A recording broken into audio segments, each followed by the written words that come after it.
And uh, today's task given to me is very important clinically for each and every physician. Uh, how to approach and differentiate between familial hypercholesterolemia and hypertriglyceridemia. From the day-to-day practice, clinically severe dyslipidemia in adult, which we are facing day to day. So how we can differentiate from the genetic disorders and the clinical severe dyslipidemia in adult, which we are finding in day-to-day practice. So what is the importance of available the scoring systems, clinical scoring systems suggested, and what are the fallacies and how we can overcome that and come to the guidelines conclusive. So this talk is dedicated to the genetic form of these disorders versus the clinical day-to-day form of hypercholesterolemia and hypertriglyceridemia which we found. So first of all, we will have some glimpse of familial hypercholesterolemia. It is an autosomal dominant genetic disease. It is present in all racial and ethnic groups and has long been recognized as a cause of premature atherosclerotic coronary artery disease. So heterozygous has the highest prevalence. Defects 1 is to 200 and 1 is to 500 or higher in populations. And Goldstein and Brown was the first to recognize the genetic basis of this disorder, and it was the impaired functioning of LDL receptors. So this was the genetic basis by Goldstein and Brown. And this FH leads to elevated LDL concentrations with level of heterozygous FH generally in untreated adults more than 190 LDL cholesterol, and untreated children and adolescents may have more than 160 in heterozygous. So heterozygous can have a premature ischemic heart disease in mid-adulthood, while homozygous form can have in this same disease in childhood or early adulthood. In those who meet the clinical definitions of FH based on LDL levels and family history and genetic testing identifies mutations in most children and large percentage of adults. FH has been recognized as a tier 1 genetic disorder by CDC, and that means that sufficient evidence of health benefit exists to implement case finding and via family history based screening or cascade screening or other strategies. So it is important and it should be diagnosed properly. Patient perspectives are there that FH is a common genetic disorder that substantially shortens the life expectancy. Public awareness is very low and less is known about the patient perceptions compared with other disorders. Diagnosed case of FH has several perspectives, like medical morbidity is there, diagnostic and genetic testing is required, lifetime treatment may be required, informed by his or her personal or family's past experiences.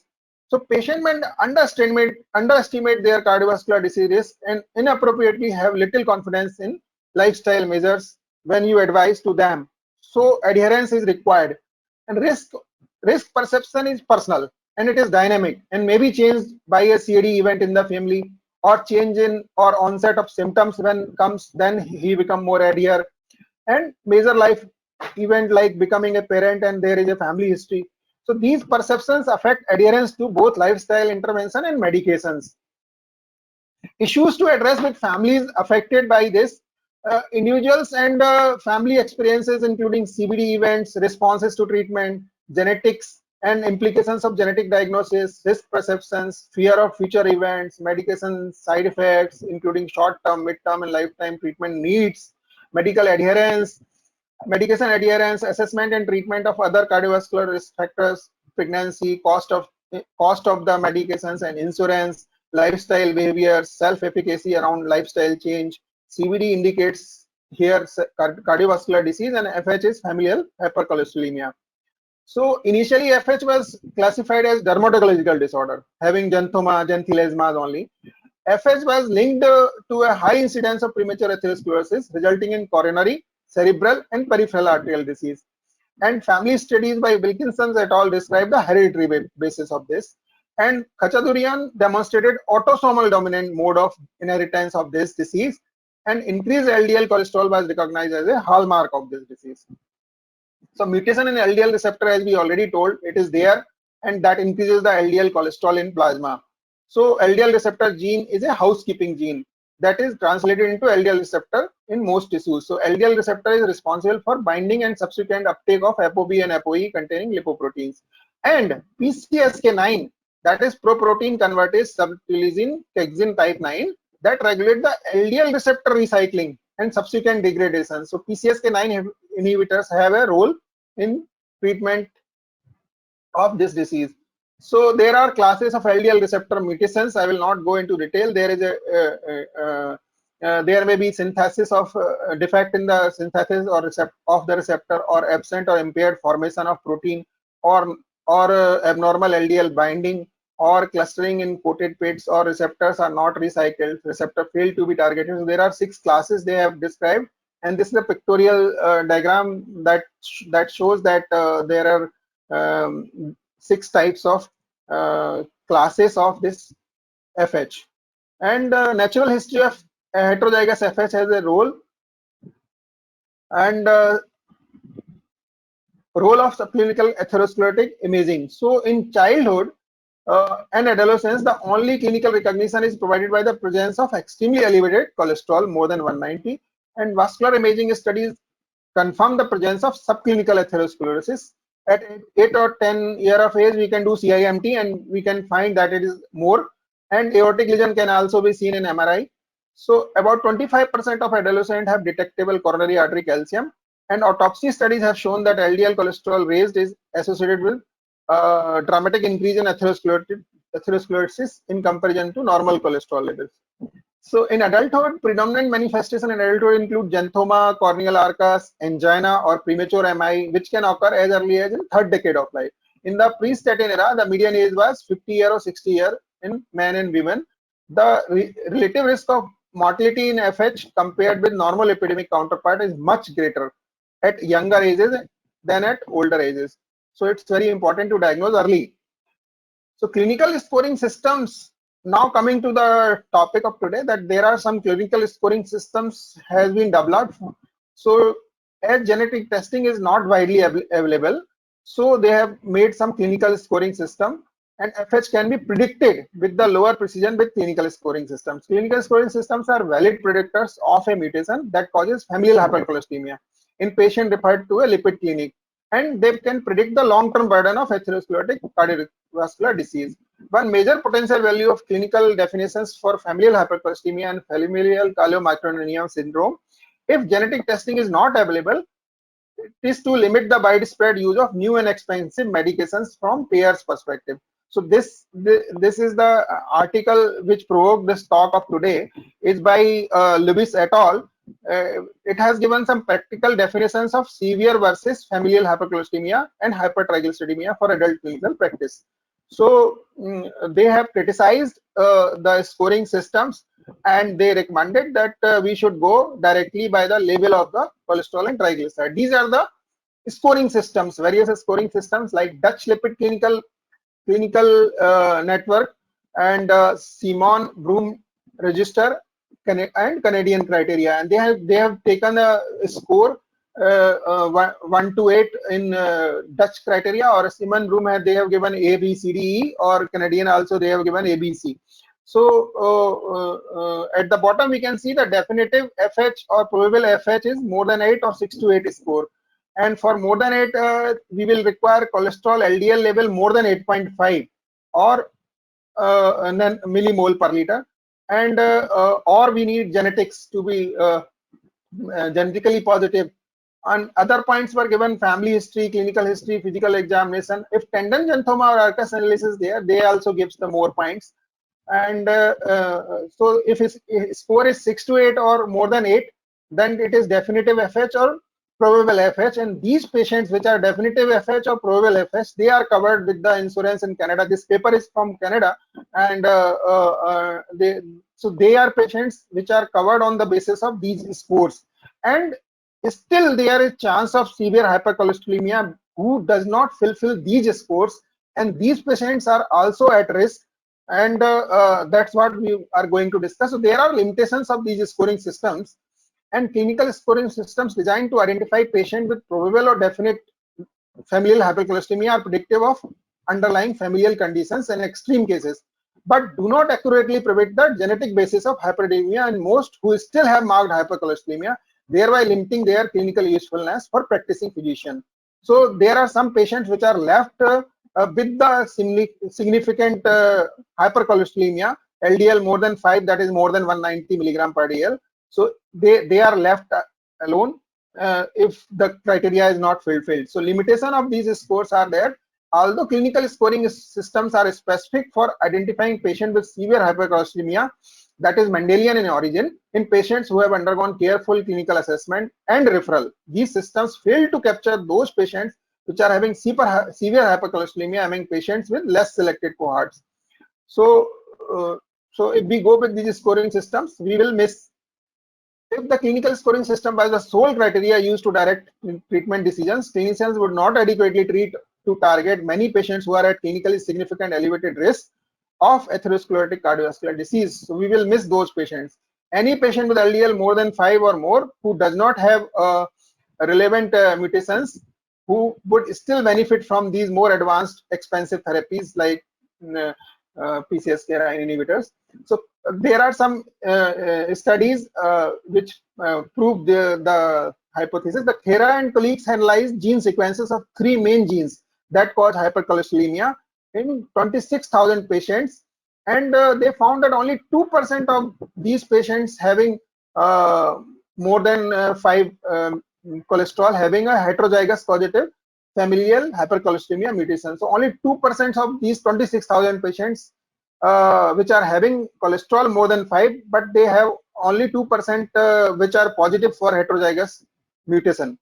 So similarly, in Copenhagen general population study, 5,000 patients were studied which are having cholesterol more than 5 millimole, that is more than 190 milligram per deciliter, and they found only less than 5% having familial hypercholesterolemia mutation. So the most of the patients are not having this monogenic mutation. These results shows that the most patients with severe hypercholesterolemia do not have a simple, clear monogenic cause. So monogenic cause is not there. It is there only in 2 to 5% of these patients. In more recent study of whole genome sequencing of 16,000 patients, LDL polygenic score in the top 5th percentile was found to confirm a similar LDL cholesterol elevation as the monogenic hypercholesterolemia. Furthermore, among participants with severe hypercholesterolemia, 23% had high polygenic score and only 2% carried the monogenic. So we can see the polygenic score is more found in more patients. So it has a polygenic morphology, and still we are missing the patients, most of the patients, if we go with the genetic scoring. Individual with the LDL cholesterol level more than 5, that is more than 190 milligram, but no familial hypercholesterolemia mutation, and presumably polygenic hypercholesterolemia, they also have 6 times increased risk of atherosclerotic cardiovascular disease compared with the LDL cholesterol less than 130. So if it is cholesterol is any individual is having cholesterol more than 190, they have 6 times more risk than in comparison to LDL cholesterol less than 130 and without any mutation. So without any mutation, there is a risk of LDL cholesterol high. Therefore, the presence or absence of mutation is less important than knowing the LDL cholesterol more than 5, that is more than 190. So if LDL cholesterol is very high, practically that signifies, and that should be the trigger for starting the treatment and expensive therapy rather than going with the mutation, and that mutation, monogenic mutation, represents only 2% of this population. Similarly, some few words about the hypertriglyceridemia. We have talked about the hypercholesterolemia, that is more LDL cholesterol. Hypertriglyceridemia, it is also a very common problem in clinical practice with prevalence of approximately 10%, and plasma TG concentration is a biomarker of triglyceride lipoproteins and their remnants, and which have emerged as an important contributor to atherosclerotic cardiovascular disease and also more importantly pancreatitis. So these are the secondary causes of hypertriglyceridemia like lifestyle, obesity, metabolic syndrome, secondary disorders like diabetes, hypothyroid, liver disease, kidney disease, nephrotic syndrome, some hormone-related steroids and other drugs which can cause the hypertriglyceridemia. These are the primary causes of hypertriglyceridemia. So similar to hypercholesterolemia, there are monogenic chylomicronemia, that is called familial chylomicronemia syndrome. So this is having a severe triglyceride more than 885, more than 900, we can say, per deciliter, more than 10 millimole per liter. And there is another group is multifactorial polygenic chylomicronemia, that is called HLP type 5 or mixed hyperlipidemia. So that can also have triglyceride more than 10 millimole. And there is another group is mild to moderate hypertriglyceride 2 to 9 millivolts. So that is 175 to 885 milligram per deciliter. So it is multifactorial, or it can be a dyslipidemia or combined hyperlipidemia, that is called familial combined hyperlipidemia, FCH. So these are two groups of primary causes of hypertriglyceridemia other than the secondary causes. So there is there are some European cutoff for specific categories. They do not completely overlap with the 2019 ACC/AHA guidelines. Normally, normal fasting triglyceride level can be defined as a less than 150. Mild to moderate is 175 to 885, and severe is more than 885, that is more than 10. And very severe is more than 20, that is more than 1770 milligram per deciliter. Serum triglyceride are consistently associated with ASCVD risk. For example, in large cohort study from Copenhagen, triglyceride level more than 585 were associated with 5, 3, 3 and 2-fold increase of MI, stroke and mortality.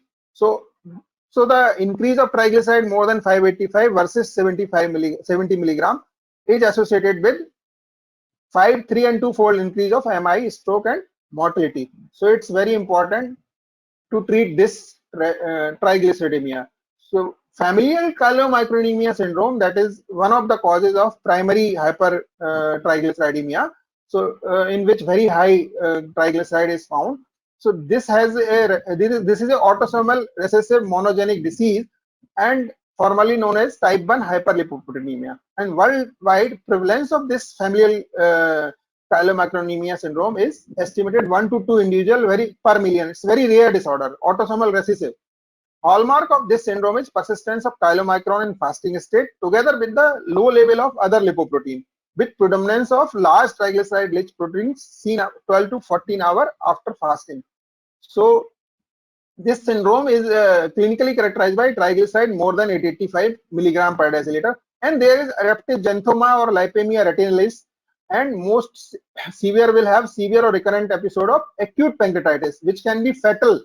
So this is most severe complication in this familial syndrome, and mutation in the LPL gene account for more than 80% of the reported cases of this syndrome, LPL gene mutation. So there is in focus study that reported 85% of patients of familial syndrome have at least one episode of acute pancreatitis in previous 12 months. And mortality from pancreatitis in patients with familial syndrome was reported to be 6% in large survey of lipidologists.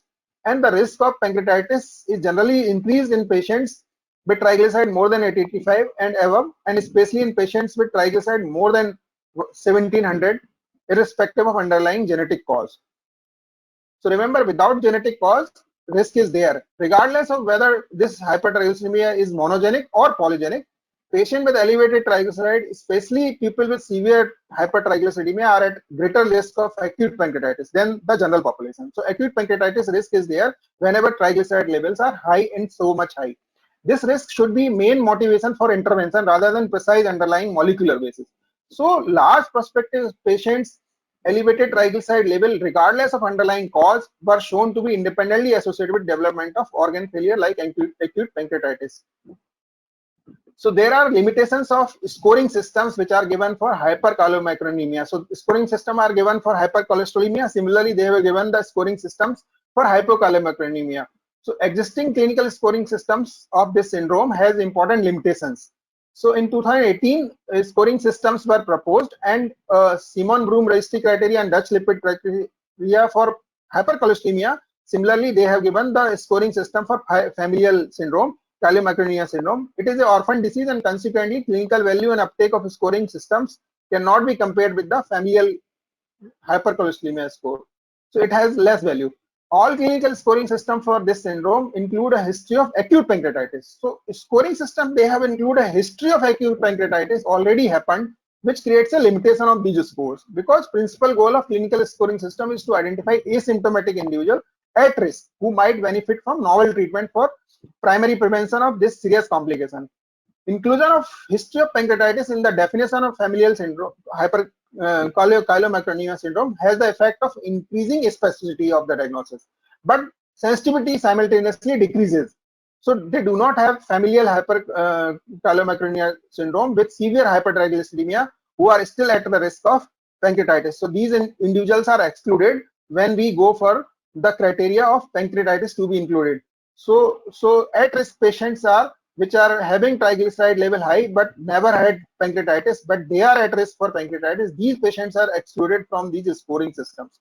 So definition and scoring systems including pancreatitis as a necessary criteria do not have appropriate sensitivity for identifying high-risk patients because familial chylomicronemia syndrome itself and more broadly because of severely elevated triglyceride level. Genetic testing itself can miss the substantial proportion of patients.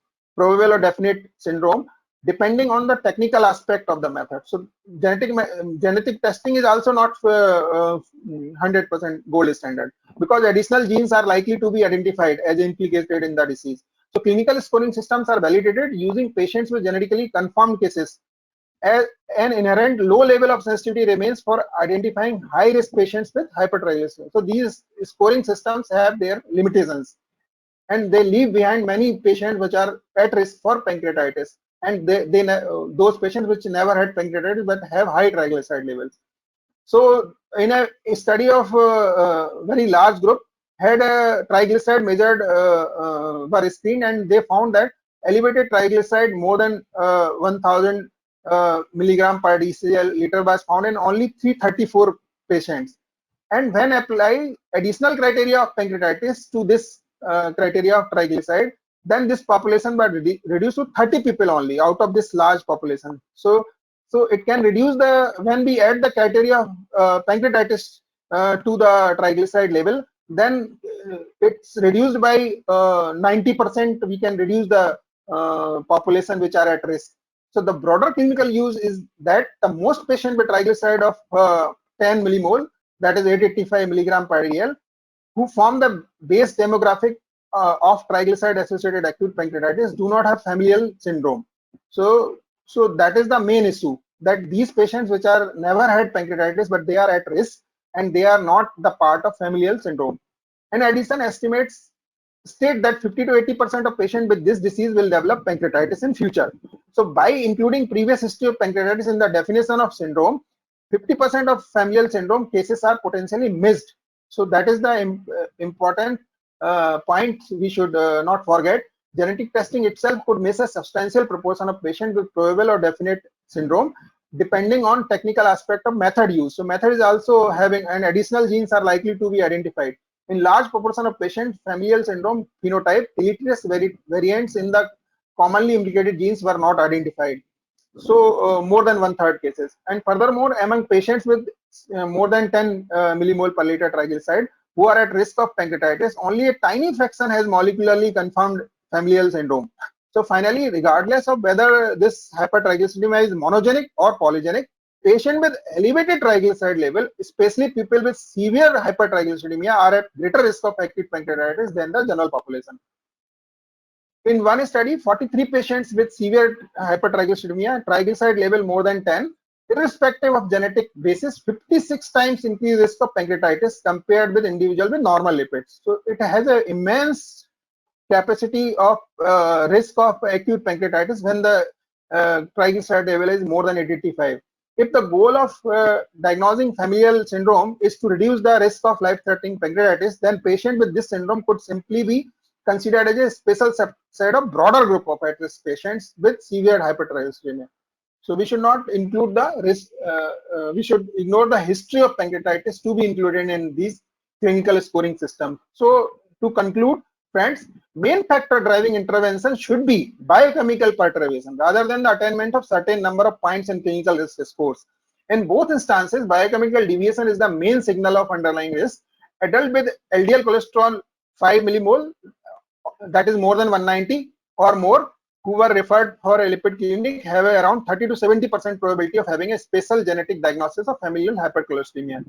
So this is from Lewis Gary et al. Thought-provoking and expanded definition of severe hypercholesteremia and severe chylomicronemia syndrome that are based on biochemical criteria but not molecular genetic criteria would greatly increase the number of individuals that are eligible for these expensive therapies and valuable therapies which are available now, thus not advocating for widespread genetic testing in these patients. Instead, advocate for use of definition based on simple, practical, clinical, largely biochemical factors for severe hypercholesteremia and severe hypertriglyceridemia, which complement definitions of familial hypercholesteremia and familial chylomicronemia syndrome.